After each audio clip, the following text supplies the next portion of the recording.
Welcome to Beyond the Fundamentals. In this video, we're talking about the Faith Crisis Part 2, Higher Ignorance. The Faith Crisis Part 2, Higher Ignorance. What this means is that there is a Faith Crisis Part 1, which is highly recommended that you see that, and we have a predecessor to that video too, the Mammon Church. You want to get a chance to look at the Mammon Church also.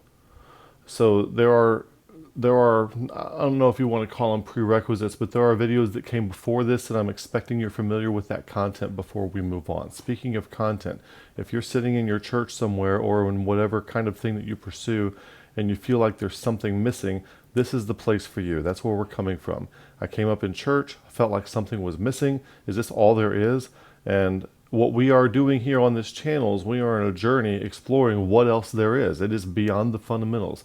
That's what we're doing here. Speaking of beyond the fundamentals, this is a growth-oriented channel, so I highly encourage you to bear that in mind. The name of the channel is Beyond the Fundamentals. If this isn't where you're willing to go and if you're not growth-oriented, then this channel may not be appropriate for you at this time. The following video contains growth-oriented content. Non-growth-oriented viewers may be triggered into defensiveness and by their attachment to propositional beliefs which they hold in having mode, thus provoking them to respond in fear, anger, and resentment, and to accuse of all manner of heresy, liberalism, and backsliding that would enable them to delay taking responsibility for their own growth and transformation. Viewer discretion is advised. Now, because we are beyond the fundamentals and not just the fundamentals, it's difficult to know how to find an audience for this kind of stuff, okay? Now, if I do something that's highly rivalrous against Calvinism or something like that, we tend to get a lot more views. But when we do stuff that people really need in order to grow, it's like people don't know that they need that. It's almost like making a child eat their vegetables, okay? But once you get the growth, it's so beneficial. So if you want to see this kind of thing continue, we invite you to support the channel. We could not do this without your support. Even if we were to monetize, it wouldn't pull in enough in order to supplement the level of effort that has to go into this. So thanks for everybody who generously supports this channel. We couldn't do it without you, and we invite those of you who aren't to do so. The details are in the description below. We talked about last time in the videos, as part of the overall meaning crisis and meta crisis, there is a crisis of faith which has crippled the effectiveness and agency of those who claim to be of faith, as well as those who reject the faith due to this crisis. So our faith crisis video is, we're addressing the faith crisis and how we can fix that. The last video is very important that you see that. The Mammon Church video is very important, where we distinguish two different kinds of church. If you grew up in church in America, there's a 99% chance that you were part of the Mammon Church, okay? And the main difference between that is the trajectories here. We covered that in those videos.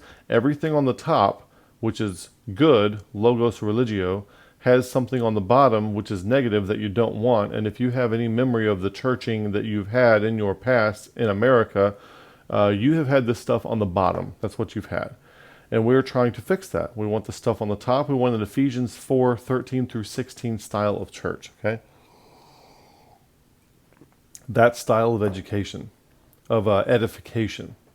Now, when it comes to the Mammon Church, if you look at James Fowler's 6 stages of growth, what the Mammon Church does is it essentially demonizes everything that would occur to you in stages 4, 5, and 6, and makes you think that it's evil, so that when it comes time for you to grow, you start encountering all kinds of words, phrases, and things that you've already been told are evil, okay? And that's what the Mammon Church does. It prevents you from growth. That's why people who are fundamentalist Christians, and I was just at a Catholic church yesterday for a wedding, people who are ensconced in that, anything like that, they are all designed to stop you from growing to stage 4 and beyond in your levels of development in your life, okay? So we have to do away with the Mammon Church and actually pursue Christ and actually pursue the higher state of consciousness that Christ offers to us to make this life and the next better. So as we go in this, I'll go ahead, quick review. I'm expecting that people who are here are familiar with the 4 kinds of knowing. I'm expecting you have a little bit of familiarity, at least with integral theory. We don't endorse everything in integral theory. I have to say that for the stage 2 and 3 people. but it is a very helpful model in order to explain what's happening with mankind in the history of mankind and in the future of mankind, and understand where we fit into that. All right. Now, I kind of want to do my own integral theory, and I have my own design for this, but this is a good enough model for the sake of using it. All right. We also, in our previous video, we talked about Hebrews 11:1, talked about the substance and evidence. We talked about all the action words in the book of in Hebrews chapter 11 that are associated with faith. And we showed several examples of how actions are associated with faith in Hebrews chapter 11. Okay, and we also looked at James chapter 2 verse 18, where you show people your works. You show people your faith through your works is how you do it. Now today we're talking about higher ignorance. We have three different kinds of ignorance: simple ignorance, willful ignorance, and higher ignorance or learned ignorance. All right. Now, simple ignorance is if I were to, there's a door right in front of me, I could say I don't know whether or not the cat is on the other side of the door, right? But I can fix simple ignorance. I can go out that door and look for the cat and find him. I have something from breakfast in my mouth still. I could go and find the cat, and then that would cure that simple ignorance. So there are some kinds of simple ignorance that we could cure. There's willful ignorance, and the Bible talks about willful ignorance in the book of 2 Peter chapter 3. For this they willingly are ignorant of. And you see a lot of willful ignorance, all right? If I was talking with my wife about this morning, and I told her, as we were explaining this, I said, she was looking at me. I said, I could tell you that the cat is behind you looking through the crack in the door, and you could just flat out deny it and refuse to look. Or you could even look and refuse to admit that you saw the cat, okay? That kind of thing goes on. And in the book quotations that we're going to look at today, we're going to see that Galileo, when he was being inquisited, his interrogators from the Catholic Church, he was trying to get them to look through his telescope to see the moons of Jupiter. Well, some of them just refused to look and denied that they existed, and then the other ones looked and denied that they saw them, okay? That kind of willful ignorance happens all the time. And when we're dealing with Calvinists and people like this, who follow these kinds of nonsensical systematic theologies, any kind of proposition type stuff, you're dealing with willful ignorance, whether it's Calvinism or provisionism or Arminianism, dispensationalism, Catholicism, Lutheranism, covenant theology, atheism, agnosticism. Everyone's going to deal with willful ignorance when they're in that stage 2, stage 3 type of mindset. And they're propositionally centric mindset as well. You're gonna be dealing with willful ignorance in all of those areas, and we want to avoid willful ignorance as much as we possibly can. If you're ever talking to somebody with regard to science and the age of the earth, and where like evidence, if you try to talk to an evolutionist about evidence for a global flood, for example, something like that, then they will just act like it doesn't exist. You encounter a lot of people who just all they're looking for is reasons and explanations for why they don't have to pay attention to the evidence you bring up, and that you should just buy into their interpretation of the evidence instead. So you have willful ignorance is being bandied about a lot in rivalrous dynamics. And then there's a higher kind of ignorance. And I was talking about this also with my wife this morning. And I was telling her, like, there's certain things you can never know. You should look at every other individual as a vast unexplored cosmos of whatever. You don't know what they are. Like I told her, she will never know. We know each other pretty well now over some years. She will never know the exact qualia of what it's like for me when I look at her, when I'm close to her, when I touch her, when I have a conversation with her. She'll never know what that's like to me. I can try to explain it to her, and I do try to lavish her with complimentary words, letting her know how she affects me, but she will never actually know how I feel. And I will never know actually how she feels about me, like the qualia of it. Like, I trust that it's positive and good and something like what I feel for her, but we will actually never know each other's qualia of that, but we have agreed to dance with it anyway. We've agreed to keep interfacing with it and keep poking it anyway.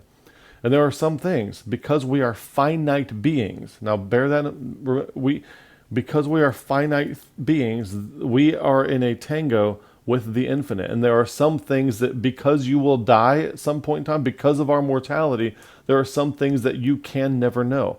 I'm a musician. I will never know all the songs. I will never play all the songs. I will never even hear all the songs. Okay? And as a musician, that's kind of daunting. So I have to be careful what I pay my attention to.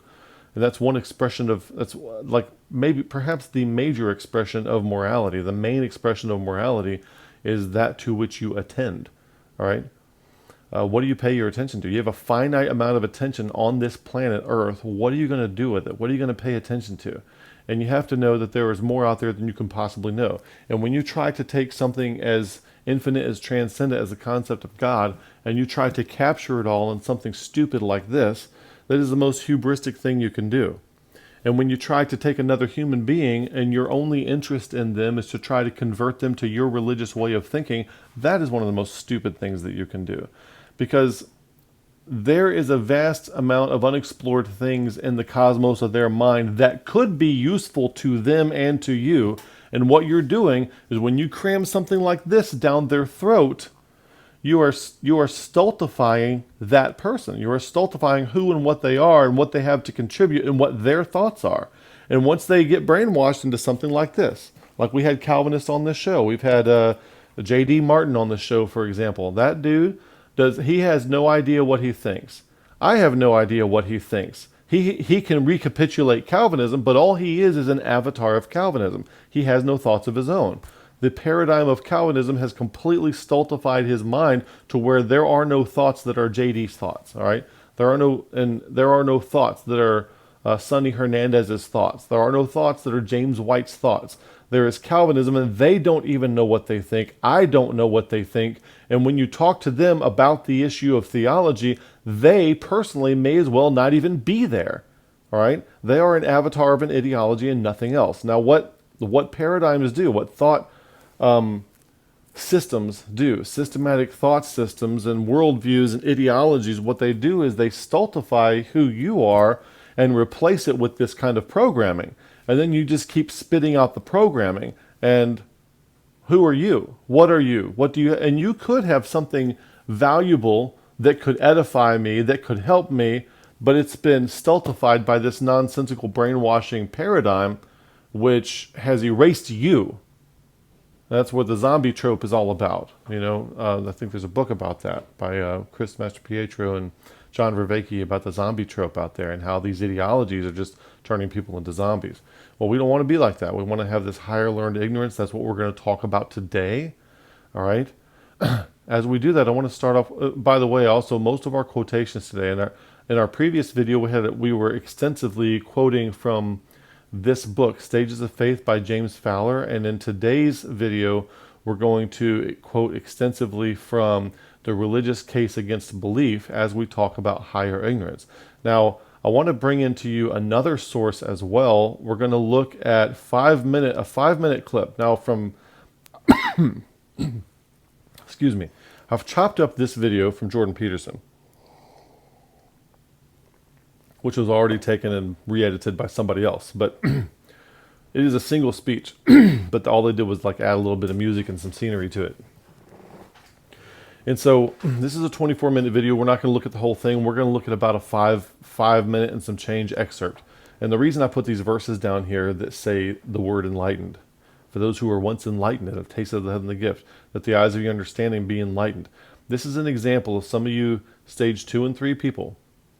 When you see the word enlightened up here, you're going to say, well, oh, look, enlightened, that's Hindu and that's Buddhist. That's the devil. I can't do anything about that. That's why I put these Bible verses there for you, for those of you people who realize that enlightenment is actually, you don't realize that enlightenment is actually a scriptural thing.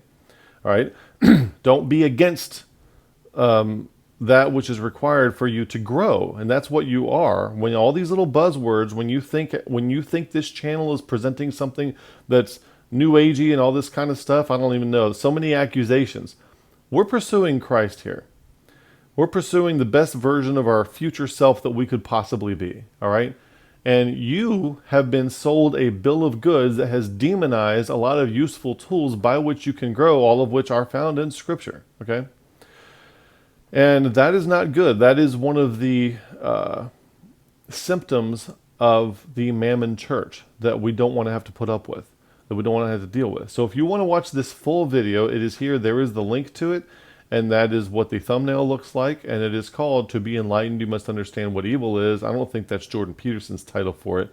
Whoever else made this video, I guess Ultimate Meaning made this video, or put this montage together, or edited it, something like that. We're going to take a look at this because I've got like a little 5-minute and some change clip from this video, and I want you to hear it as we talk about higher ignorance and the relationship of the divine, of the finite with the infinite.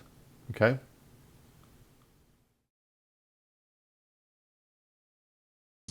One of the things his work did for me was to help me clarify the distinction between two terrible things, a distinction that has to be made, and that's the distinction between tragedy and evil. And I don't think you can talk about it evil at all until you distinguish it from tragedy. And so I'm going to try to distinguish evil from tragedy by making some reference to the essential existential condition of human beings. I would say that the nature of human being is such that it consists of a confrontation with the bounded finite with the unbounded infinite. And that those are the bare facts of the matter. And the facts are that the world of experience as it presents itself to us is literally and not metaphorically complex beyond our capacity to understand. And that means that people deal in a real sense on an ongoing basis with the infinite. And I believe that that fact is the reason why religious experience is essentially, and belief is essentially endemic to mankind. It's a human universal, and it's not because people believe. It's because human existence as such consists of a confrontation between the finite and the infinite. And religious systems merely take that into account. Now, our finitude in the face of the infinite has some inevitable consequences, and I would say those consequences are essentially the existential conditions of life. The first of those consequences is that the finite is always overwhelmed by the infinite. It has to be, because it can't encapsulate it. And so what that means is that suffering is central to the nature of human existence. And suffering exists as a consequence of the consequences of our limitations. I mean, every single person who's alive is going to die. And every single person who's alive is going to deal with serious physical illness and mental distress. If they don't suffer, if they aren't suffering it directly, immediately, right now on their own, it's almost inevitably the case that every single person who walks the earth is confronting the bare bones of reality at that level in the guise of an afflicted family member. And so the fact of our finitude is again, no academic issue. It's central to the nature of our being, and we're forced to deal with it on an ongoing basis. So I would say insufficiency is built into human experience, and there are existential consequences to that. Now, I read something a long time ago, and I don't remember who wrote it, but it was written about Jewish commentary on the Torah. God is omniscient, omnipotent, and omnipresent. What does he lack? And the answer is limitation. And that's a riddle and an answer of unparalleled brilliance as far as I'm concerned, because I think it speaks deeply to something about the central nature of existence itself, and that is that without limitation, there's no being. Now, that's a hard thing to understand, but I think you can understand it in a number of different ways. The first thing you might want to understand is that I play this game with my students sometimes in my class. I'll come up to a student, I'll pick them at poor victim at random and come up to them and say, okay, we're going to play a game. And they say, okay. And I say, well, you move first.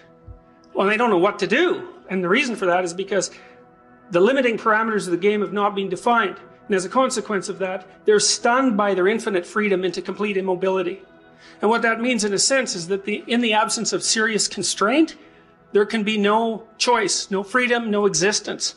And I believe this to be fundamentally true, just as the fact that human being is vulnerable is fundamentally true. They've given up all sorts of things in order to pursue a course of action that they believe will best ensure their harmonious relationship with the nature of reality.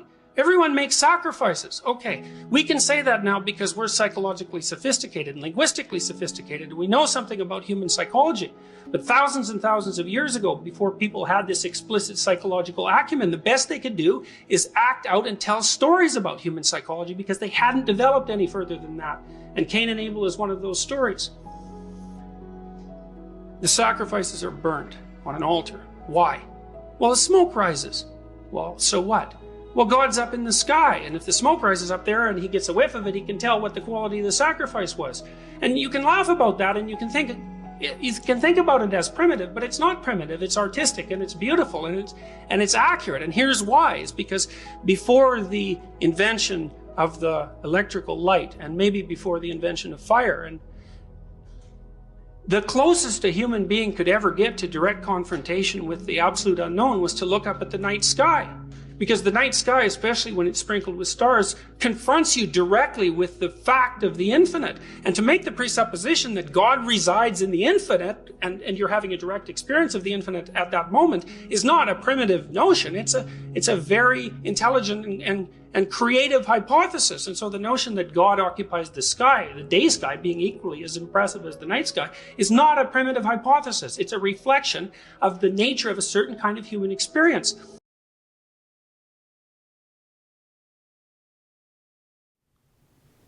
All right, so that was the video by Jordan Peterson discussing the finite with the infinite. I think that is very profound, and I'll just let it speak for itself without a whole lot of comment there.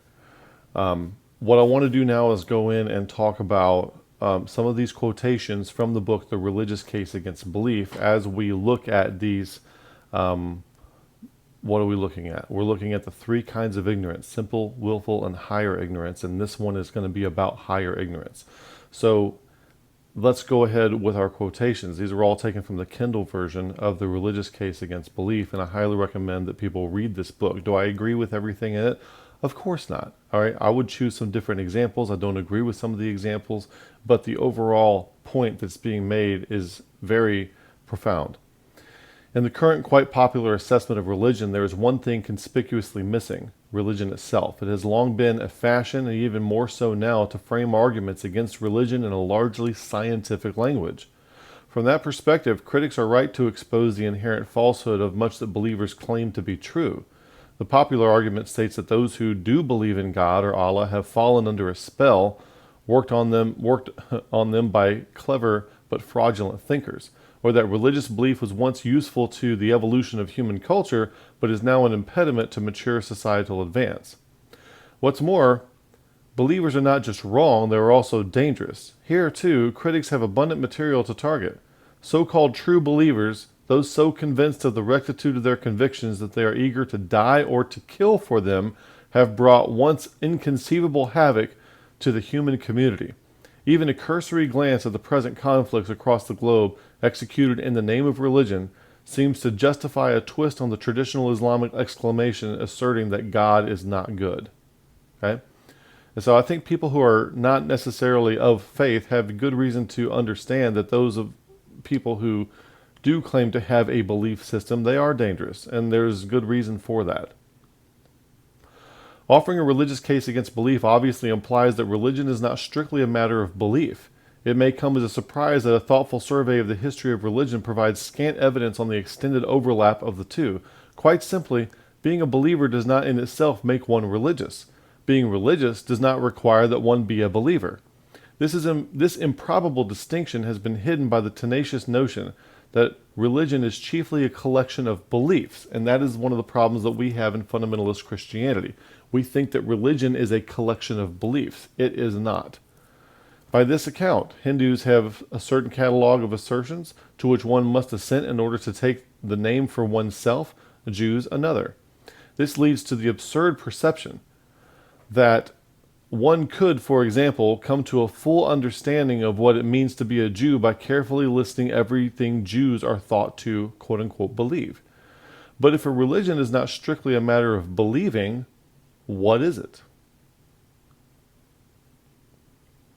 Yes, an inclusive definition of religion is out of reach, but to acknowledge that it is not to terminate meaningful meaningful discussion of the issue. In other words, it's something worth talking about. Instead, we must integrate the factor of unknowability into each of our conceptions of religion. This can have a strong effect on our thinking in general. Reflecting on the remarkable way the great religions seem to develop an awareness of the unknown, keen enough to hold its most ardent followers in a state of wonder, we must begin to acquire the art of seeing the unknown everywhere, especially at the heart of the most emphatic certainties. This is not just to develop a new intellectual talent, but to enter into a new mode of being, a higher ignorance. Through higher ignorance, an open-minded dialogue becomes possible. It is the goal of this book to reach beyond the phenomenon of belief, not merely to defend the religions, but to discover how higher ignorance can inform our most ordinary experience. Far from being a critical failure of religion, valued in this way, higher ignorance is the beginning of wisdom. Why a religious case against belief? In one respect, it is not a mistake to associate religion with belief. Mystery is difficult to live with, and for some, even terrifying. We talk about on this channel a lot that people crave certainty. And if people crave certainty the same way they crave sugars, fats, and salts, those people who have those cravings, the market will supply things like McDonald's to serve the people who crave sugar, fats, and salts. And for those people who crave certainty, I have to know the definition of the hypostatic union. How many angels can dance on the head of a pin? For those people, denominations arise who have answers. We can scratch your itchy need for certainty with our explanatory power. And all the denominations that have all the answers, we have the answers. What they are the McDonald's and the Burger King of. Think about how much McDonald's and Burger King help people get healthy. Now, I understand you're probably, I know one guy. Of course you do. Of course you do. But by and large, it's not good for people. All right. So while you may be able to think of 1 in a million wise people who come from the Mammon Church industrial complex, if you will, it is not good for people. And it's like if people who are interested in their health only having McDonald's at their disposal, it would not be good. It can be often of great comfort to hide our unknowing behind the veil of a well-articulated belief system, and that's what people have. That's what I'm struggling with Christians. I'm trying to get Christians who were plagued like I was when I was a fundamentalist away from their dependency on a well-articulated belief system. They suck on it like a pacifier, like a baby, and they can't get away from it. I'm trying to gently lead people away from that thing. For this reason, the historic religions seem to be a particularly fertile source of absolutisms. What is an absolutism? A dogmatic statement about exactly how something is, usually some kind of ontological absolutism. But when true believers, or an absolutism about what you can or cannot do, that kind of thing. But when a true believer claims that their convictions have been validated by a given religion, they are patently aware that in doing so, they have just rejected it. And that's very interesting. In other words, they use something else to validate the religion, and vice versa. The certainties, people are addicted to certainty, and you need to get comfortable with uncertainty. I think there's a word. I forget what the word is. It starts with a T, but there's tropophobic or something like that. Some of y'all can help me out there. That is, instead of being fearful of uncertainty, you actually learn to love being, and you like to be in the wisdom gym, which requires uncertainty, okay? The certainties that led Christians to the Crusades, or the Hindus to the universal imposition of the caste system, or Muslims to truck bombs, all constitute a repression of the tradition they claim as their own. What's more, beliefs, in other words, to go out and fight in the name of Christ and to burn people at the stake and have inquisitions is a refutation of Christianity, not the expression of it. What's more, belief systems or ideologies that originate elsewhere, like Nazism, Maoism, Serbian nationalism, American triumphalism, present themselves as the equivalent of religion, often taking on its presumed trappings. Nazi ritual, Mao's Little Red Book, the demarcation of sacred soil, the mission of democracy to enlighten the corrupted world. This should be enough to indicate that the act of belief is highly complicated and a richly nuanced behavior. It consists of an avowed commitment to a set of truth claims. That it consists of an avowed commitment to a set of truth claims is the least part of it. On closer analysis in the following chapters, we will find that, among other features, belief thrives on conflict, depends on the clarity and restricting power of its surrounding boundaries, has a one-dimensional understanding of authority, possesses a kind of atemporality that denies any possibility of an open history, and builds on a severe form of self-rejection. Now that is that rivalrous game A nonsense of the statements of faith type churches. And if you are in a church that has a belief system, you thrive on conflict. That's why these guys love to debate so much. They love to debate in conflict. Now, if you take these exact same people who say, well, I like to debate, okay? They would be the same people who are willing to burn people at the stake and banish people, etc., and so forth, excommunicate people excommunication is still a thing. But that's who they would be, all right? These are the characteristics of belief rarely cited in the general discussion. They appear in sharp profile only when we consider their inherent hostility to religion. So in sum, to counterpoise religion and belief is to make possible a deeper insight into both, right? So you can, when you juxtapose them against each other.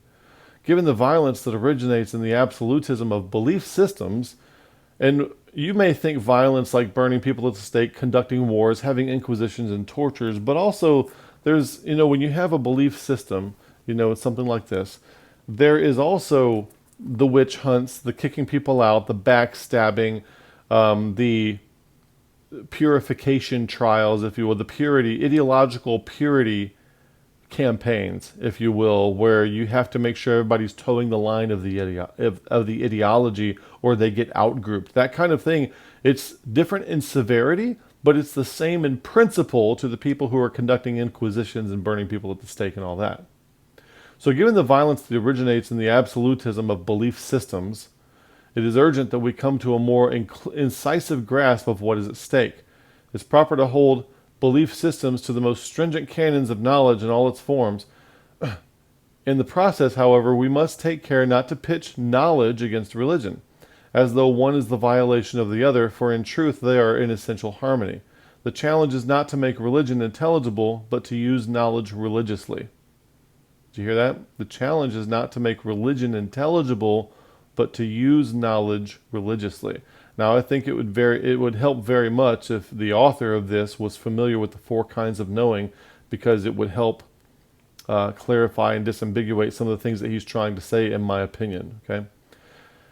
Aristotle wrote that knowledge begins in wonder. By thoughtfully assessing the unmatched vitality of the great religions, we can begin to see that knowledge also ends in wonder. And then it gets into this, where were we?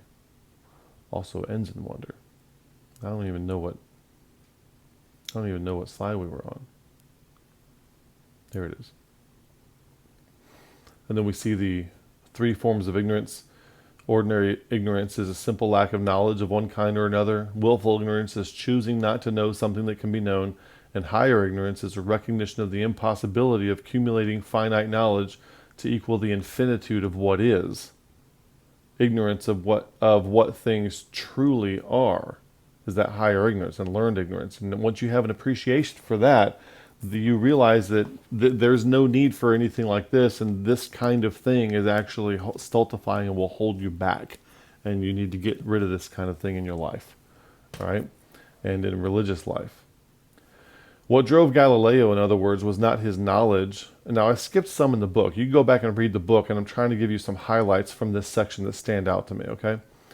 What drove Galileo, in other words, was not his knowledge, but his ignorance, all right? And now, when you think you've got everything figured out like this, you are under the delusion that you don't have any ignorance that needs to be fixed because you have all the answers. You've seen some of the Calvinists on our show. They think they have all the answers. And some of the some of the provisionist types, and so they think they got all the answers. And so there's no need to be curious. There's no need for any kind of ignorance to draw you. They just further ensconce themselves into some kind of systematic nonsense like this. All right? So you need to not do that. He knew that he did not know. And what this does is it makes you think that you know when you don't.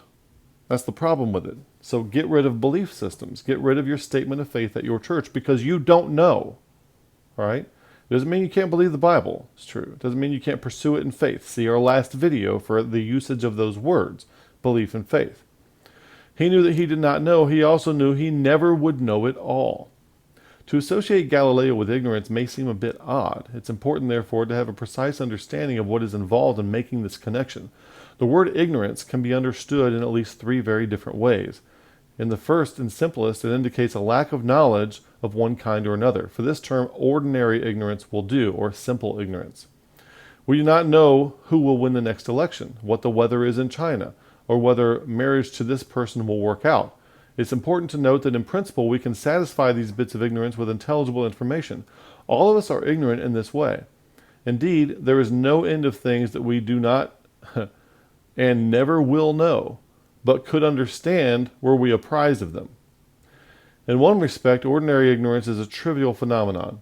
It does, however, have larger consequences when the object of our ignorance is of danger to ourselves or others, an undetected virus, like a faulty automobile brakes, a hidden behavioral motives, those kinds of things.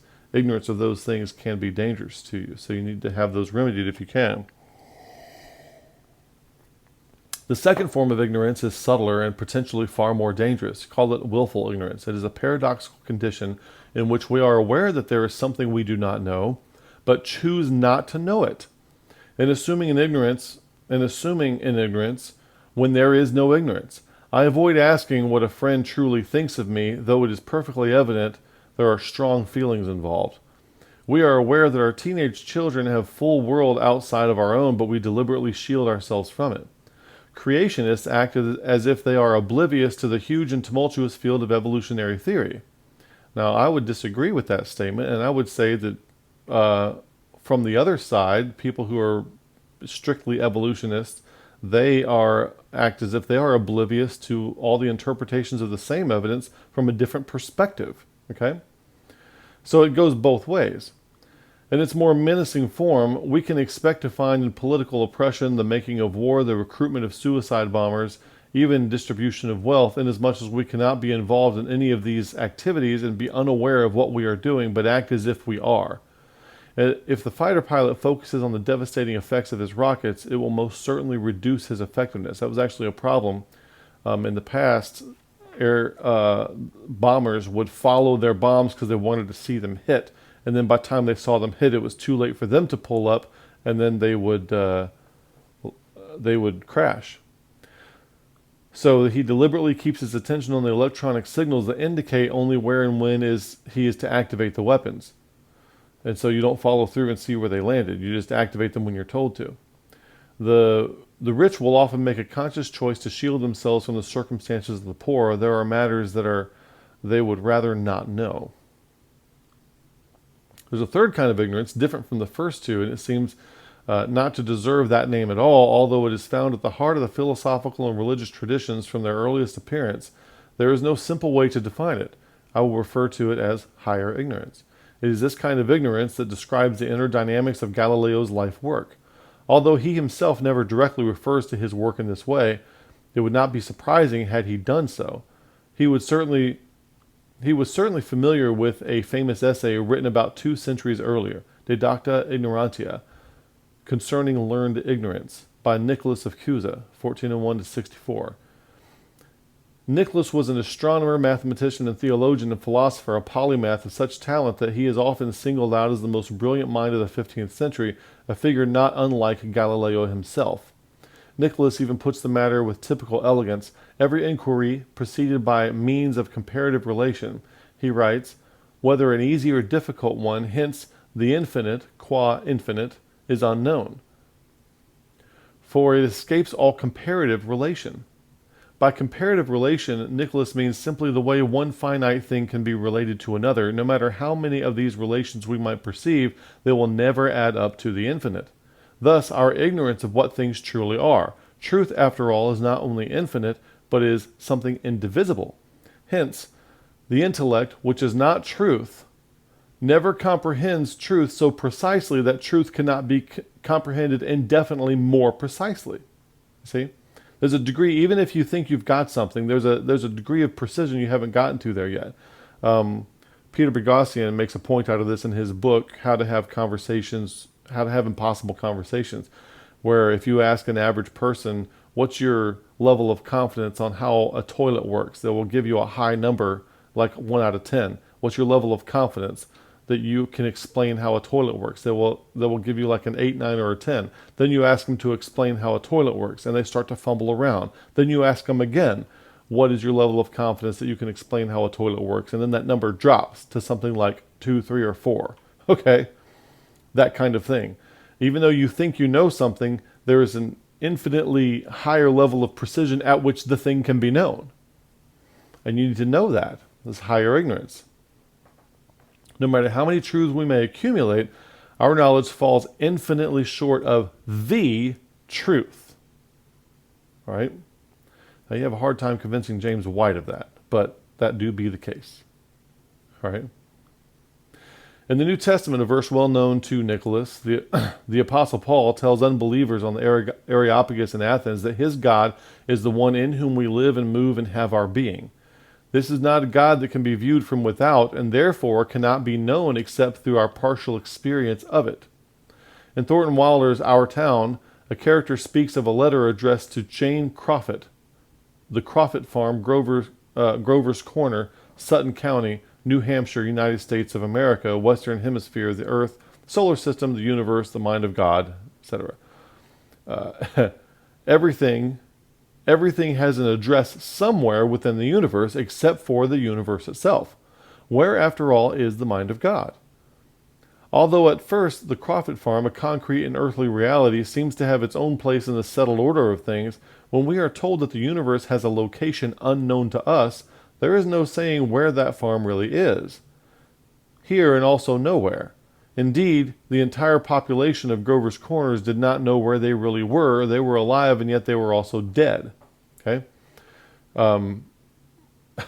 So you only know where you are in relation to other things. Okay? You don't know where you are in relation to probably even the Milky Way. Probably most people wouldn't be able to state that. Wilder makes this point by looking outward at the increasingly vast context in which we find ourselves. We can turn just as easily in the other direction. What could be closer to us, for example, than our own consciousness? While the attempt to explain the phenomenon is compelling, it is doomed by the fact that the explanation itself can proceed only from within a state of consciousness. For what lies outside, we cannot even formulate a meaningful question. How could we be conscious of something we are not conscious of? Here, too, we have nothing more to say than that our consciousness is where we live, move, and have our being. Just like was quoted from the Apostle Paul in Athens in Acts chapter 17. Nicholas was at pains to show that higher ignorance understood this way is not the kind of knowing we are born with, neither is it the same as Socrates' iconic claim to ignorance, inasmuch as it was a kind of trick that led others into intellectual dead ends or contradictions, and therefore is a variety of willful ignorance. Nor is it the common truism that the more we know, the more we see that we do not know. It's not that. This is but a form of ordinary ignorance. By stressing that it can only be learned, higher ignorance comes only as a result of long reflection, combining a deep reading of the thinkers who have gone before us with a continuing process of self-examination. The Latin word docta in Nicholas's title is a variation on the Greek word doxa, or teaching, like doxology, we would say in a church somewhere. We must be taught to be ignorant. Ignorance thus described can be understood as the process of awakening or being awakened. The more we are aware of the limitations of our knowledge, the more awake we are to the world's enormous varieties. So someone like James White, who can recite off a whole bunch of stuff and name all the commanders in the Battle of Midway and that kind of thing, that kind of person is the most asleep. He esteems his own knowledge very highly, and therefore is completely asleep. And people like that are like that.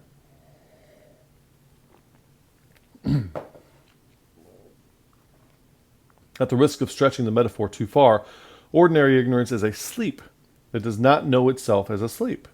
Like Wilder's characters, dead but unaware, they are dead. The willfully ignorant are in a state of wakefulness, but one that feigns sleep, intentionally restricting the horizon of their daylight world. Nicholas's learned ignorant are awake and know they are awake, but also know they will never succeed in altogether dispelling the unwanted drowsiness. That's very interesting. By asserting an equivalence of learning and ignorance, Nicholas has provided a convenient lens through which we can identify a stream of thought familiar to a wide variety of thinkers in every age and tradition. The residents of Plato's cave, for example, could see only shadows, and even when they left the cave, they could only look directly at the source of light only with difficulty. The Roman philosopher Plotinus spoke of the real as one. The only way we could observe it was to be separate from it, and to be separate from one is to pluralize it, in which case it is not the one we are observing. Plotinus, though a pagan, had a strong impact on medieval thought, and especially the Jewish, Christian, and Islamic mystics. To know God, they typically said, is to be God. And you might hear this as theosis from somebody in Eastern Orthodox religion. Therefore, not being God, all things divine remain forever hidden from us. We can follow this line of thought even up to the modern period. Kant taught us that since we cannot know a single thing as it is in itself, the ultimate nature of the world is finally inaccessible to the rational mind. Nietzsche scoffed at the very idea of objective knowledge, declaring that it's only the result of creative thinkers, not the representation of anything. Heidegger wrote that the question no thoughtful person can avoid, why is there something rather than nothing? It's perfectly unanswerable. Freud, too, belongs to this abbreviated list, inasmuch as he said of the id, that enigmatic reservoir of repressed thoughts and desires, that it is timeless, chaotic, and all but permanently concealed from the conscious ego. But awakened ignorance has its most natural home in the great religions and is by no means limited to Christianity. Nicholas was that rare medieval thinker whose curiosity ran to all philosophies and religions. Enlightenment for the Buddha, for example, was impossible without the suspension of the speculative mind. Even then, once achieved, the elevation to higher levels of purified mindfulness never ends. Brahman, the sublime deity of Hinduism, is so transcendent that it cannot be defined except to say that it is not this and not that. Neti, neti. According to the Tao Te Ching, life is a journey that stops nowhere and is of no permanence. The repeated phrase of Muslims, by the will of Allah, reflects an awareness that there is no predicting what that will may be. The rabbinical tradition in Judaism is a discourse of many thousands of voices, but a discourse in which no one has the final word. Okay? So there's all this information out there, and there's no way to absolutely, finally, dogmatically know with any kind of absolutism. When emphasizing ignorance and understanding of Galileo's life and thought, it is essential not to confuse one kind of ignorance with another. His life project was to rid the world of its ordinary ignorance, and indeed he was enormously successful in doing so. Not only did he solve questions that had long been pondered, like the displacement of water, for example, by objects of different weight, he discovered features of physical reality no one had thought to inquire into. Not a living soul ever wondered if the circumlocutions of Earth could be proved by calculating the phases of Venus, or whether after a descent of 2 seconds a falling body has acquired twice the speed that it had at 1 second. Although these are mysteries of a kind, they are of a smaller order, and they all are soluble. Urban VIII was not troubled by ignorance of this kind. What he evidently sensed in Galileo was an ignorance that nothing can erase, a permanent unknowing, and that's what troubled the Catholics. From his side, Galileo evidently sensed in the Pope and his inquisitors an ignorance of a very different kind. His opponents were on the whole intelligent enough to understand what he was about in his numerous experiments, but they explicitly chose not to expose themselves to it. Isn't that interesting? After discovering the moons of Jupiter, he invited his skeptical colleagues on the faculty at the University of Padua to look through the telescope themselves. Some of them refused outright, knowing that nothing less than their assiduously acquired Aristotelian understanding of the world was at stake. Now, some did look, but incredibly reported that they saw no moons. Galileo made no secret of his discoveries. He published his calculations. The phenomena he described were already in plain view. If they were not noticed, it can be only that the viewer decided not to notice them, even while looking directly at them. Now, that's the kind of thing to stop and think about for a while. And we see that a lot in our rivalrous type of religion that loves to debate things. How else to describe this but as an act of willful ignorance? And that's not the kind of ignorance that we want. It was neither ordinary nor willful ignorance on Galileo's part that led the church to such drastic action against him, but what has been described as higher ignorance. It shows itself most obviously in the indefatigable curiosity and inquisitive search for new truths, a search made possible only by learning the depth of his own ignorance. It is to be noted that Galileo presented most of his important theories in discursive form, through three characters, two of whom, Salviati and Sangredo, were actually persons recently deceased. The third, Simplicio, a kind of fictional naif. By the way, a naif is a vocabulary word for you. That is like a naive person, a genuine naive person who just simply doesn't know. A kind of fictional naif. So he would have this fictional person dialoguing with these actual people who had actually lived in a fictitious dialogue, which is an interesting way to do things. James Fowler, in his book Stages of Faith, has a few chapters like that between Kohlberg and Erickson and Piaget, as if a conversation took place between them. And so you can take their writings and you can deduct what they would say about a particular thing and how it might go in the conversation. And that's kind of what Galileo does here. The Pope wrongly thought Simplicio was a character of his eminence. You know, that's that typical narcissism where you think everything is about you or an attack on you, that kind of thing. In fact, it is more likely that he was a voice of Galileo's own, as Socrates was for Plato.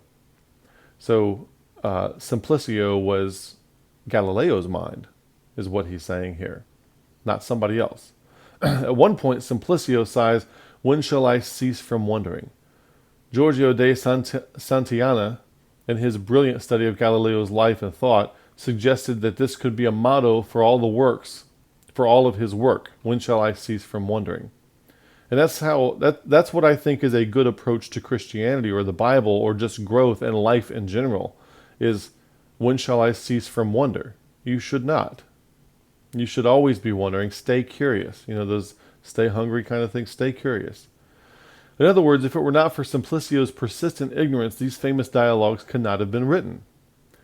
Galileo's inquisitors, on the other hand, were not inquisitive at all. Now, no ignorance there, much less wondering. They had all the answers before a single question was asked. Now, notice that. That's where our friends who are ensconced in this kind of brainwashing are. That's where people like James White are.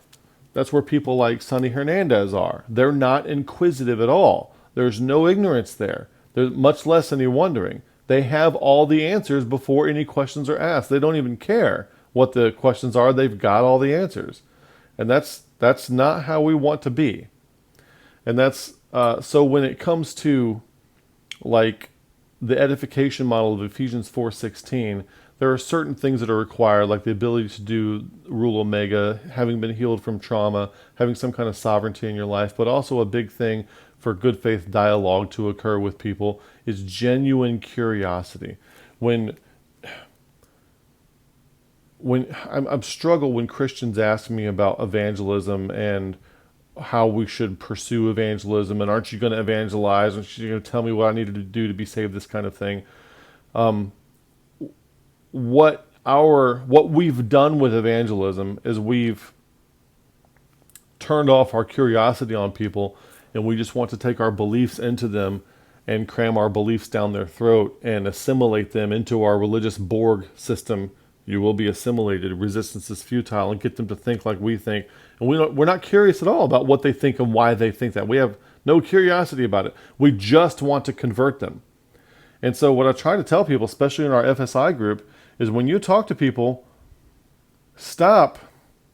If you're a Christian and you're going to witness that kind of thing, that if you're genuinely a Christian, that stuff is going to show itself without you having to try.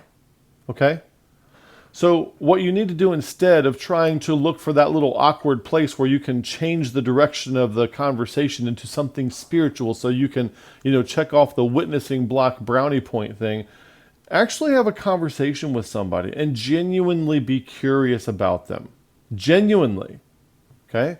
Don't just be trying to cram things down their throat. And you'd be surprised what you will learn and how that will change you and how it will change them, just to have somebody who genuinely wants to listen to them and hear and be curious about what they think and what they have to say. A lot of people don't have that. Be that for people. Try being that first, right? Just try being that. Forget the first part. Don't qualify that. How could they not be alarmed by his genius at finding questions at the heart of the most certain answers? Okay. And you see that today. These are our... They're not inquisitive at all. Those are our James Whites of the world. These are our Sonny Hernandezes. Those are people like that. They're not inquisitive at all. They don't care. They have all the answers, okay? It's like Jesus said, I am not come to call, those who are well need not a physician. I'm not come to call the righteous, but sinners to repentance. When it comes to learning, James White is as lost in the sauce asleep as anybody ever was. But you can't help him because he's asleep and because he thinks he's got all the answers. So you can't help somebody like that. It's very, very interesting. And sometimes I think that perhaps the only thing that can get somebody's attention is to just rip them out of their slumber by some kind of tragedy, a death of a family member, a divorce, loss of a job, or some kind of scandal in the church. Something has to wake you up and get you to see that what you think is so is not so. It does not pan out in reality. At some point, something has to happen where you stop interpreting life's phenomenon through something like this, and you actually start letting life inform you raw. Okay? Something has to wake you up to that. All right? And get you out of the paradigm, meta-paradigmatic thinking. All right? And I don't know what that is for some people. All right. For me, it was pretty drastic. And then for other people, they go through similar drastic things and are still just as asleep as ever. And then for some people, it seems to take much less and they are awake. So that's interesting what it takes for different people. Of course, Galileo's questioning did not cease with his abjuration. Predictably, even after he was confined to his farm in the Tuscan hills, he wrote what many consider his most important work, Discourses and Mathematical Demonstrations Concerning the Two New Sciences. His works were all condemned and often burned in public places, but he nonetheless managed to smuggle the book to Leyden, where it was published in 1638, 3 years before his death. History has not forgotten Galileo's condemnation by Urban VIII, but it has all but completely forgotten Urban VIII. How many of you talk about Urban VIII as much as you do about Galileo? How many science books are written about Urban VIII? No, you hear about Galileo. You don't care about Urban. In his time, the Pope was a man of great earthly power. In fact, for fully 20 years of his papacy, he was actively engaged as a principal force in the 30 Years' War, which, like most wars, was ideologically driven, unnecessary, and exceedingly destructive to all sides. It was a war, let us remember, of believer against believer. And imagine if you had these people who were metaparadigmatic and didn't have belief systems, but were pursuing, doing, being, becoming more like Christ instead of having belief systems. Would you have a 30 Years' War? Could you have a 30 Years' War? Wouldn't that be a great place to be? The Pope's effect on his enemies was enormous. Galileo, with no legions of his own, but had a negligible effect on the Pope, but his effect on the history of civilization cannot be exaggerated. He is therefore a model not of cowardly capitulation, but of the distinctive encounter between belief and wonder. All right, so you got to put belief away so that you can wonder, right? And the belief and faith that we have, the genuine, like the faith that we talked about in the last video, is the courage to not be nihilistic about your agency arena relationship. The encounter, however, is not one of opposition. He did not defeat Urbane in his formidable ecclesia. He did something far more significant. He exposed their willful ignorance. The old man who sat before, it's almost like you can hear Obi-Wan Kenobi. Strike me down and I shall become more powerful than you can possibly imagine. Something like that's going on with Galileo here. The old man who sat before the inquisitors was a living reminder of the mysteries that gave the Christian tradition its religious power. To acknowledge this, they would have to admit that their precisely stated beliefs had no durable substance, but were arbitrary inventions that falsely claimed the quest for truth had been completed. And that's what this kind of nonsense is. This kind of nonsense is arbitrary inventions that falsely claim the quest for truth has been completed. If you have a statement of faith at your church, that is an arbitrary, the London Baptist Confession of 1689 is an arbitrary invention that falsely claims the quest for truth has been completed.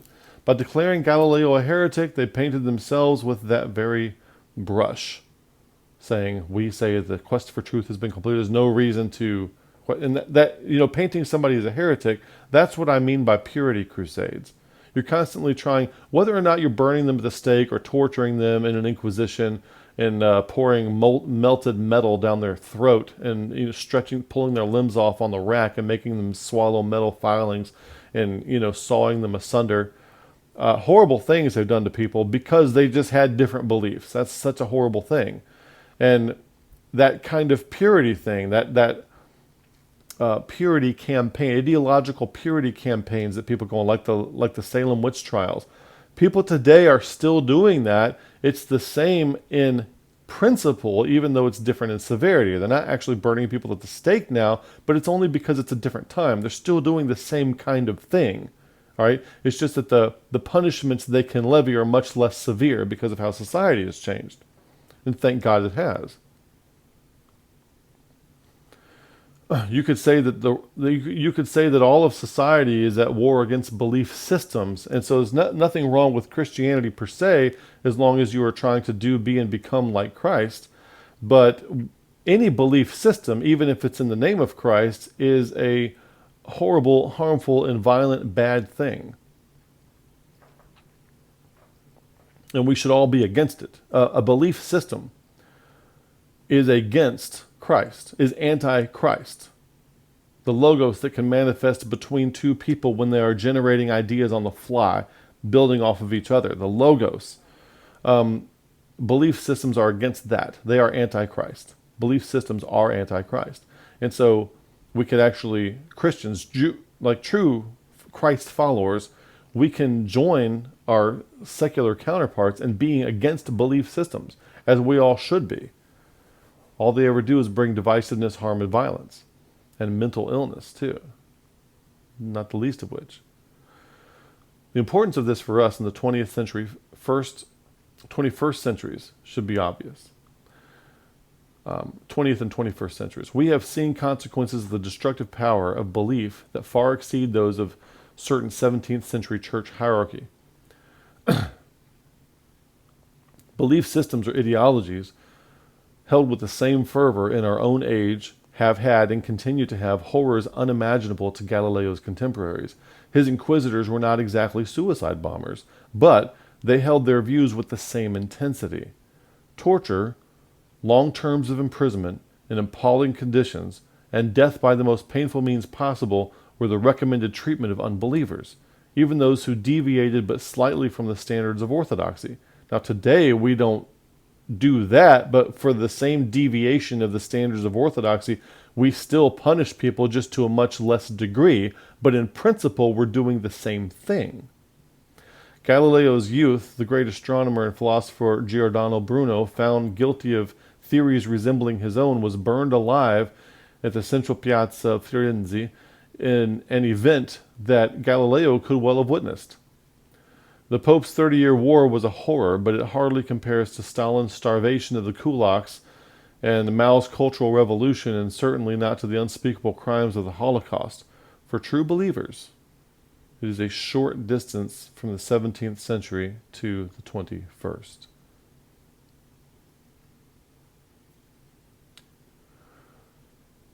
So we talked about 3 different kinds of ignorance today. Remember, this is the faith crisis part 2, and today we talked about simple ignorance, willful ignorance, and higher ignorance. So as much as you need to, in our quest for addressing and resolving the faith crisis, I implore you to develop a sense of learned and higher ignorance in accordance with what we just read. And again, get the book, The Religious Case Against Belief, if you want to read all of that in the context. And as we do follow-on videos to this, like the Faith Crisis Part 3, we're going to continue going in this book. So I encourage you to get your own copy, make some highlights, and then whenever you're commenting and chatting on this channel, you can do so from a more informed perspective, because there will be more videos like this in the Faith Crisis series. So that is the Faith Crisis Part 2. Thanks for watching. May the Lord bless you.